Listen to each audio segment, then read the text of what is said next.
c'est le Centre international de recherche environnementale de Nakai. Il a pour mission de faciliter, encourager des recherches environnementales et de santé avec une approche One Health. On y déploie plusieurs axes de recherche complémentaires, la santé environnementale, la santé humaine, la santé animale et également des recherches sur la biodiversité et sur la santé du sol.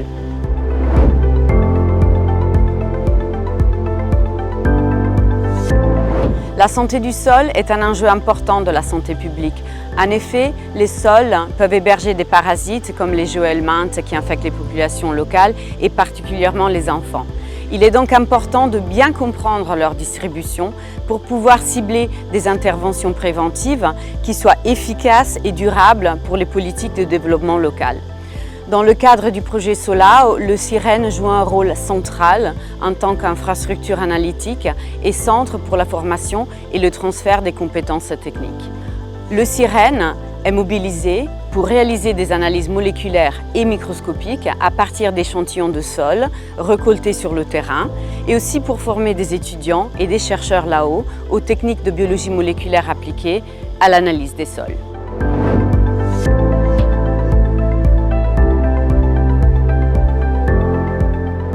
Nous nous concentrons principalement sur les géohelminthes, qui sont des vers parasites qui passent une partie de leur cycle de vie dans le sol et très souvent ils sont retrouvés dans les régions tropicales, spécialement dans des conditions sanitaires limitées.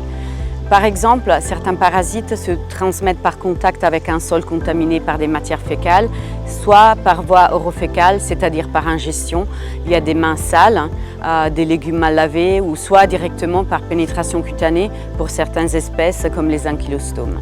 Les enfants sont particulièrement vulnérables, notamment ceux qui marchent pieds nus ou jouent à même le sol. Mais les femmes aussi en âge de procréer le sont, et en particulier les femmes enceintes avec des risques d'anémie accrue. Pour les étudier, nous combinons des analyses microscopiques et moléculaires pour identifier d'une part les formes actives parasitaires, c'est-à-dire les œufs et les larves, et d'autre part leur diversité génétique, c'est-à-dire identifier quelles sont les espèces présentes. Les formes actives sont identifiées grâce à l'observation au microscope, alors que la diversité génétique est révélée à partir de l'ADN des parasites, directement extrait du sol, et analysée avec des techniques de PCR et de séquençage. Dans le cadre du projet SOLAO, nous avons analysé ces pathogènes issus des sols récoltés dans 3 types d'environnements: près des habitations, dans les jardins cultivés et les champs de riz, et dans des forêts plus éloignées des habitations. Ces données vont nous informer sur le lien qui existe entre la présence et la diversité de ces parasites sous différentes contraintes environnementales et sur le rôle des animaux domestiques dans le maintien d'un réservoir parasitaire qui est potentiellement nuisible à l'homme.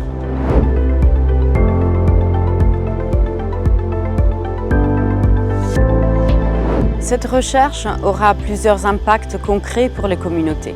Un impact sur la santé publique avec l'identification de zones à haut risque parasitaire pour cibler les interventions de déparasitage et prévention, particulièrement pour les enfants.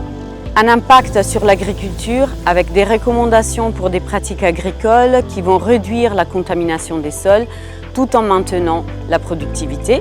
Un impact sur l'éducation sanitaire, nos données scientifiques pourront informer des programmes communautaires dans le futur. Un impact aussi sur l'autonomie scientifique avec le renforcement de capacités nationales permettant aux chercheurs laotiens de continuer ces travaux de manière autonome. Enfin aussi un impact sur les politiques publiques. On fournit des données probantes aux autorités pour élaborer des stratégies de santé environnementale adaptées au contexte local. Et donc notre approche place les bénéfices communautaires au cœur de la recherche scientifique.